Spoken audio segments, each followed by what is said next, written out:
L'Ajuntament assegura que abans d'aprovar definitivament el preu del lloguer ha augmentat un 20% per poder fer el repartiment del mes de juliol. Aquesta ordenança específica de terrasses és millorar la convivència entre ciclistes i vianants. El Centre Cultural Islàmic de Sants assegura que no descarta recórrer a la via legal.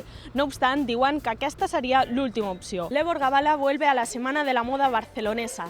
La marca de Maite Muñoz apuesta por prendas para llevar a diario realizadas con materiales de alta calidad. La 080 ha elegido el Museo Marítimo para celebrar su 15ª edición.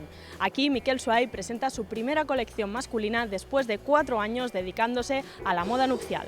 El districte també ha començat a treballar amb TMB per tal de millorar la freqüència de pas dels busos que connecten aquests barris amb la resta de la ciutat, una mesura que ha estat molt ben rebuda pels usuaris d'aquestes línies. Si la transformació de Can Batlló avança al ritme que està previst, aquesta serà l'última entrega d'aliments que es farà des de la nau número 5.